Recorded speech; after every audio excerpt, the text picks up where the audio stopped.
Most people believe they choose their roles in life, but in reality, roles often choose them. It starts with a meeting room. Fluorescent lights hum, coffee steams, laptops glow. A team sits in silence after yet another misaligned pitch. Another vague sense that something's off. Deadlines are met, emails are answered, but momentum is missing. Why? We think dysfunction is a people problem, but dysfunction is often a pattern problem. A psychological pattern, ancient, archetypal, and largely unconscious.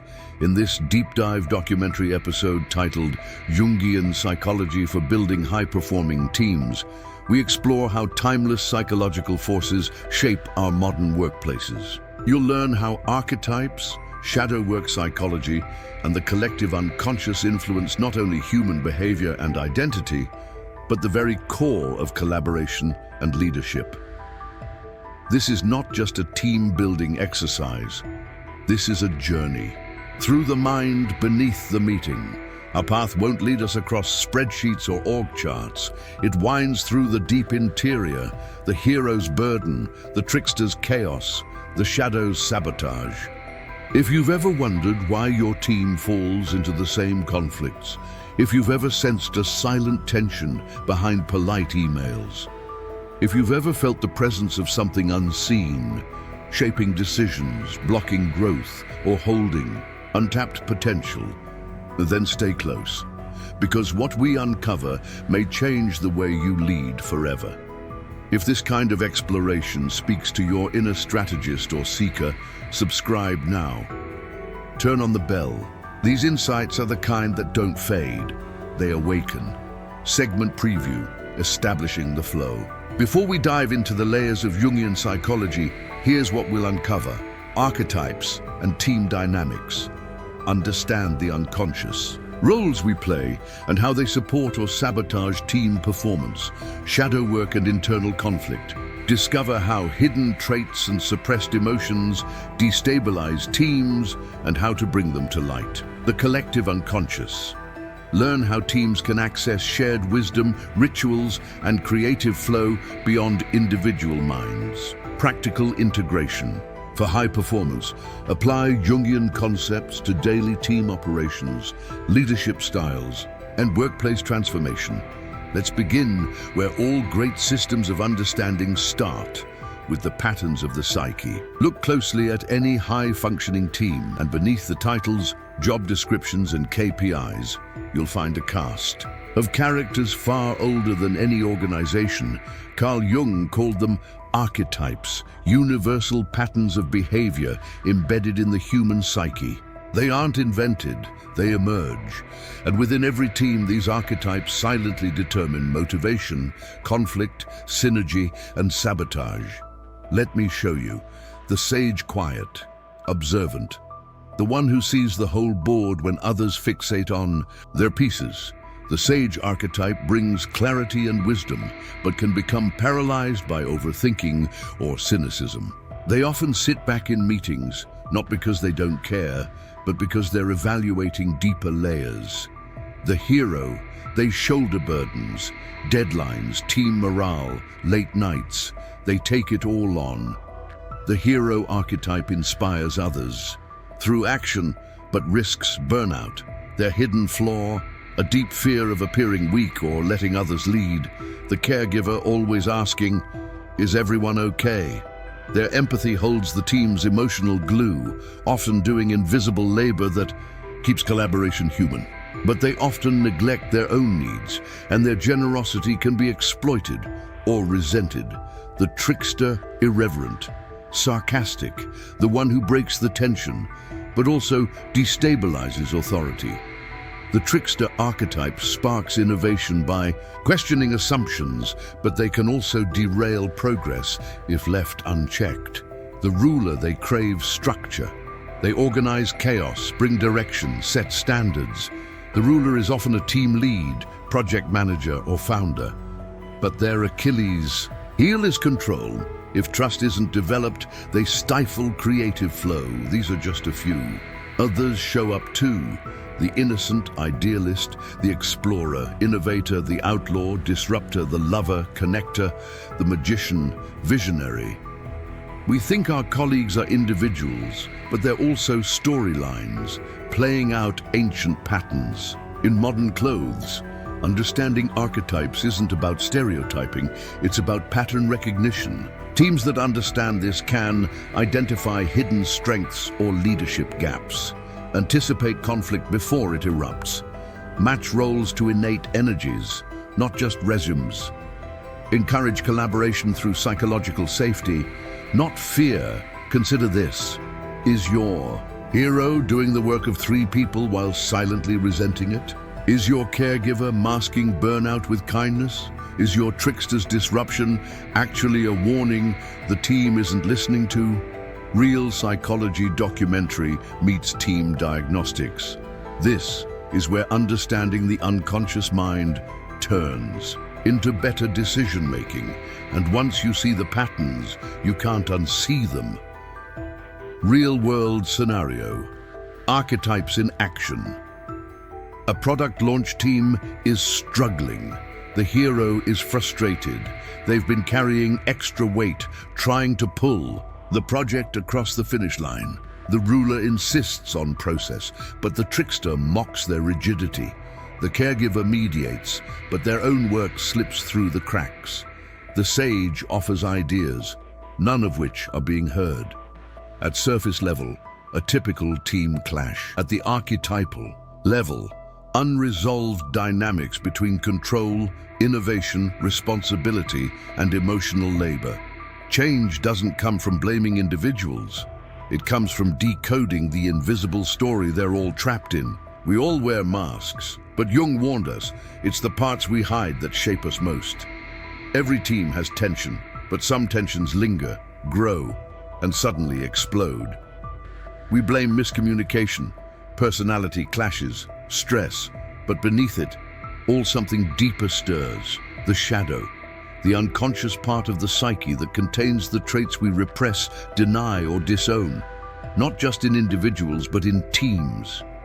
The shadow holds not only rage, jealousy, and fear, but also suppressed talents, truths, and power. In a team, the shadow might look like passive-aggressive behavior, unspoken resentment, micromanagement, or disengagement, sabotage, masked as incompetence. Nice culture that avoids necessary conflict. These aren't just management issues, they're psychic fractures. When a team member says, "I don't care," what they often mean is, "I care too much, but I can't say it safely." Shadow work, bringing the unseen into the light. So what does it mean to do shadow work in a team? It starts with the mirror. Each team member reflects back what others can't or won't acknowledge in themselves. The hero resents the trickster's freedom. The sage judges the lover's emotion. The ruler fears losing control to the magician's chaos. These aren't just interpersonal clashes, they're projections, where we cast our unwanted traits onto others. Jung said, everything that irritates us about others can lead us to an understanding of ourselves. Imagine what happens when a team collectively turns that mirror inward. The caregiver realizes their overgiving hides a fear of abandonment. The ruler admits their need for control stems from insecurity. The trickster confesses that sarcasm is a mask for vulnerability. And then, breakthroughs begin. Practical tools for team shadow. Shadow work isn't a mystical ritual. It's structured self-honesty. Try this. Create a safe space for reflection. Use team sessions that welcome honesty over performance. Lead with vulnerability. Use archetype language. Invite each team member to explore, which archetype do I default to under stress? Which one do I repress? Encourage shadow mapping. Ask, what behaviors in others trigger me the most? And what might that reveal about me? Foster radical candor, not brutality. Shadow work thrives in trust. Language matters. Avoid blame. Explore patterns. Ritualize reflection. Use recurring moments, end-of-sprint reviews, monthly check-ins, or anonymous feedback prompts to explore psychological safety. Your team isn't stuck because it's broken. It's stuck because it's blind to its own reflection. She turned toward the whiteboard, where unresolved notes from the last meeting still lingered, untouched. Her voice dropped. If any of this speaks to you, leave a trace, a comment, a question, a challenge, because this isn't a conversation that ends. It's one that reveals. Like, share, or subscribe. It's your way of telling the algorithm and the world that depth psychology deserves a place in leadership. What if the best ideas your team will ever have won't come from any one person at all? Most team strategies focus on skills, roles, deliverables. But Jung proposed something far more radical, that beneath every individual psyche lies a shared foundation, the collective unconscious, a psychic layer common to all humans, filled with archetypal imagery, ancient instincts, and symbolic wisdom. It's not metaphor. It's the unseen software running every decision, every brainstorm, every conflict resolution. When a team is truly aligned, something emerges that no single mind could have produced alone. Flow state and group intelligence. Have you ever been part of a team where time seemed to vanish? Where conversations flowed without ego? Where someone voiced the exact idea you were about to speak? That's not luck. That's the collective unconscious breaking through the noise. When teams become more than the sum of their parts, they're operating from something deeper than strategy. They're drawing from the same well. This is more than creativity. It's resonance, a kind of psychic coherence. Think of jazz musicians improvising, a startup pivoting in real time, or a crisis team navigating chaos with instinctive synergy. Tapping into shared wisdom, rituals, symbols, and psychological anchors. So how can teams consciously engage with this shared unconscious? You don't have to light incense or chant in a circle, but you do have to create meaningful structure, psychic permission for intuition and archetype to emerge, methods to access the collective unconscious, ritualize creative sessions, begin ideation with silence or a repeated symbol or a guiding question. This isn't fluff, it's a pattern interrupter that signals a shift into collective mode. Use archetypal language. Ask, what would the explorer do here? Or what part of the sage's wisdom are we ignoring? This unlocks symbolic thinking and bypasses defensiveness. Visualize the team as a living organism. View the team as one entity. What does it feel, need, or fear right now? Create totems or anchors. Use shared metaphors, objects, or environments to ground the group. Even a recurring song before meetings can act as a psyche priming tool, capture dreams and symbols. Some teams use dream journals. Others use collective whiteboards for symbols and moods. These aren't gimmicks. They're ways to surface what logic suppresses. Real example, innovation from the unconscious. A small game design studio was blocked creatively. Their meetings were rational, structured, and fruitless, so they shifted. They opened sessions with a dream share. No pitch decks, just images, metaphors, fragments. One person described a foggy cathedral. Another spoke of a wolf circling a fire. Soon, a breakthrough emerged, a game concept that later went viral. No one designed it. It arrived through the collective. The collective unconscious doesn't speak in tasks, it speaks in symbols. Teams that listen become conduits for insight they could never reach alone. Insight is only half the journey. The other half is integration. Jungian psychology gives us profound tools for understanding the unconscious forces that shape behavior. But knowing isn't enough. To build a high-performing team, you must operationalize these insights, transforming abstract psychology into structured, repeatable practice. This final chapter is about exactly that. Let's revisit our 3 Jungian pillars and translate them into action. Archetypes, role alignment and team synergy action. Step: archetype mapping. Start by having each team member identify their dominant and shadow archetypes. Use prompts like, when I'm at my best, I act like the... Under stress, I turn into the... Then analyze team composition. Are too many heroes causing burnout? Is the sage being ignored? Do you have a trickster but no ruler to bring structure? Outcome: teams gain role clarity, mutual respect, and the ability to resolve conflict without ego. Shadow work, emotional intelligence and trust action. Step: psychological safety rituals. Begin retrospectives with a prompt. What did I feel but didn't say? Normalize the language of triggers, projections, and inner conflict. Train leaders to model vulnerability. Here's where I think my shadow got in the way this week. Outcome: fewer unspoken tensions, higher empathy, and accelerated conflict. Resolution: tree. Collective unconscious, creativity and cohesion action. Step: shared symbol systems and rituals. Use story-based strategy sessions. Instead of asking, what's the plan? Ask, what's the next chapter in our team's journey?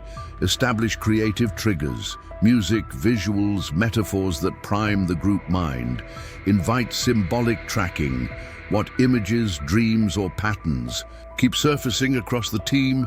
Outcome: heightened innovation, deeper cohesion, and a shared mythos that inspires long-term alignment. Bonus integration framework. The Jungian team. Compass: create a simple tool with 4 quadrants. North: archetype balance. Are our roles aligned with our strengths? East: shadow. Check.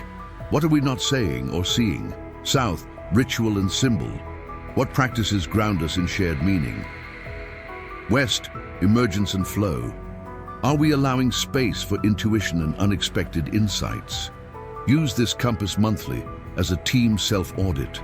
It becomes your psychological GPS, guiding both performance and well-being. Final reflection. The team. As a psyche, your team isn't just a group of people. It's a living psyche, a symbolic field, a story unfolding through roles, tensions, and transformations. And like the human psyche, it must evolve or stagnate. High performance isn't a destination. It's an unfolding process of wholeness, of integration. The hero must rest. The sage must speak. The shadow must be seen. And the collective must be honored. If you lead a team or a part of one, this is your invitation. Don't just manage tasks. Manage the unconscious. Cultivate the soul of your team. Because when you do, you won't just hit goals. You'll build something timeless. You've reached the end, or perhaps the beginning. You now carry a new lens, one that sees beneath performance reviews and morning stand-ups, one that hears what teams whisper, even when they say nothing. The unconscious has spoken. If this resonated, leave a mark, comment, subscribe, or share it with someone who leads, someone who listens, someone who feels their team could be more. And if this story awakens something, follow the next thread in our Depth Psychology and Leadership playlist, linked below. But remember, the most high-performing teams aren't just productive. They're whole. And that wholeness begins within. Welcome to the Psychology of Leadership. Welcome to your next transformation. See you in the next video.